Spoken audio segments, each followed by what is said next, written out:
Hi viewers, welcome to our channel. ప్రస్తుతం మనతో పాటు సీనియర్ జర్నలిస్ట్ దాము బాలా సార్ వారితో మాట్లాడు. నమస్కారం సార్. సార్, బాల్కా సుమన్ మరి గత కొన్ని రోజుల నుంచి కూడా పోలీసులు ఇతని కోసం గాలింపు చర్యలు చేపట్టినా కూడా అతను దొరకట్లేదు, పరారీలో ఉన్నారని చెప్తున్నారు.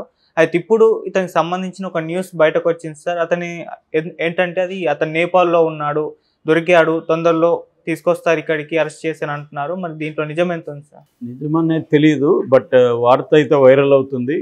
ముఖ్యంగా కాంగ్రెస్ సోషల్ మీడియాలో ఇది బాగా వైరల్ చేస్తున్నారు. ఒక పేపర్ కటింగ్ని వాళ్ళు వైరల్ చేస్తున్నారు. ఆ పేపర్ కటింగ్ లేదంటే బాల్కా సుమన్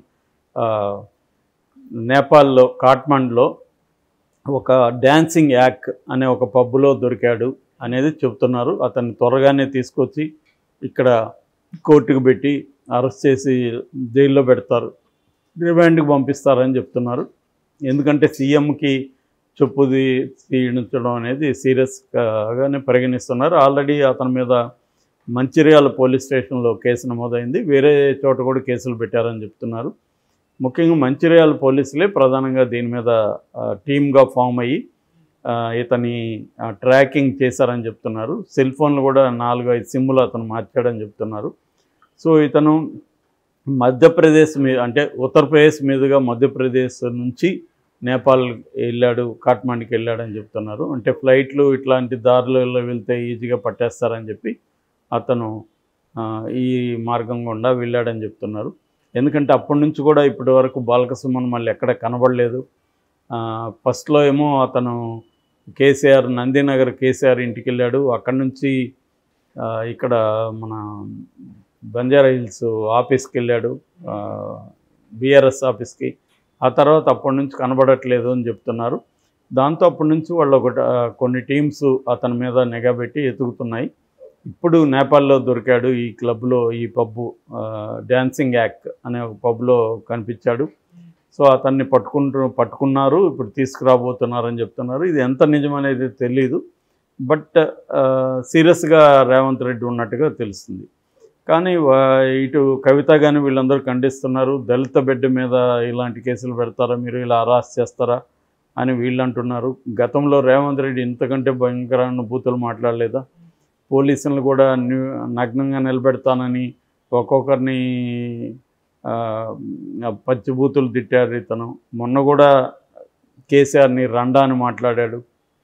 సో దానికి ప్రతీకారంగానే, దానికి ప్రతిస్పందనగా కదా ఇతను మాట్లాడింది బాల్కా సుమన్. కేసీఆర్ రండాని ఇతను ఎలా మాట్లాడతాడు? ఒక సేమ్ ప్లేస్లో ఉండి ఆ భాష అతను మాట్లాడుతున్నాడు. అడిగితే అతను ఇదంతా కేసీఆర్ నేర్పించా నాకని చెప్తున్నాడు. సో ఇది ఎందుకంటే మనకి గతంలో ఆంధ్రప్రదేశ్లోనే ఇలాంటి కల్చర్ ఎక్కువగా ఉండేది. ఇక్కడ కొంతవరకు కేసీఆర్ దాన్ని తీసుకొచ్చాడు. దానికి ఈక్వల్గా రేవంత్ రెడ్డి తెలుగుదేశంలో ఉన్నప్పటి నుంచి కూడా రేవంత్ రెడ్డి కూడా ఈ భాష మాట్లాడడం అనేది అతనికి కలిసి వచ్చింది. ఎందుకంటే అగ్రెసివ్గా ఉండాలంటే ప్రత్యర్థుల్ని విరుచుకుపడాలి, బూతులు తిట్టాలి అనేది కొంతమంది డెవలప్ చేసుకుంటారు. వాళ్ళని పార్టీలు కూడా ఎంకరేజ్ చేస్తాయి. ఎందుకు మన ఆంధ్రప్రదేశ్లో కూడా చూస్తున్నాం కదా, ఇటువైపు వైసీపీ నుంచి కొడాలి నాని కావచ్చు, రోజా కావచ్చు, రాంబాబు కావచ్చు, ఇలాంటి వాళ్ళు విరుచుకుపడతారు. ఇటు నుంచి కూడా ఉన్నారు, బుద్ధ వెంకన్న కావచ్చు, ఇలా కొంతమంది తెలుగుదేశం నుంచి కూడా ఉన్నారు. అయ్యన్న పాత్రుడు ఇంకా ఎక్స్ట్రీము. సో అలాగా ఇటువైపు నుంచి ఉన్నారు, అటువైపు నుంచి కూడా ఉన్నారు. వీళ్ళని ప్రోత్సహిస్తారు, వీళ్ళని వదులుకోవడానికి సిద్ధంగా లేరు. ఇప్పుడు బోండా బొమ్మ వాళ్ళు కూడా అదే మాట్లాడుతున్నారు. వాళ్ళకి సీట్ రాకపోతే మేము చంద్రబాబుని కాపాడడానికి కోసం వైసీపీ మీద తీవ్రంగా చేసాం, మాకు సీట్ ఇకపోతే ఎలాగా అంటున్నారు. ఇప్పుడు అదొక క్వాలిటీ అయిపోయింది, అదొక పెద్ద గుణంలాగా.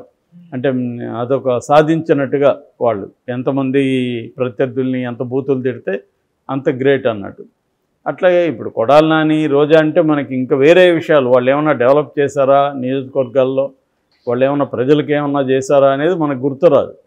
ఓన్లీ వాళ్ళ తిట్లు, వాళ్ళు ఎట్లా బూతులు తిడతారు, వీడియోలు కూడా అవే ఉంటాయి.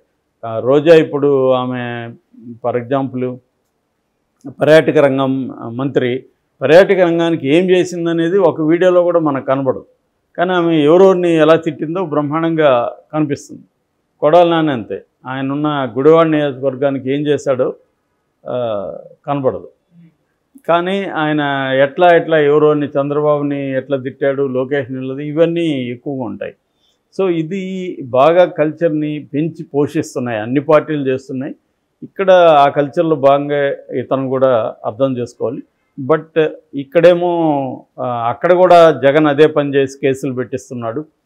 మొన్న కూడా వేరే ఛానల్లో ఒక అనలిస్ట్ మీద కూడా కేసులు పెట్టినట్టు తెలిసింది.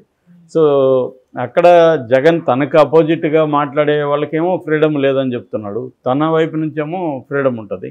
ఇక్కడ ఇప్పుడు రేవంత్ రెడ్డి కూడా జగన్ బాటలో నడుస్తున్నట్టుగా కనబడుతుంది.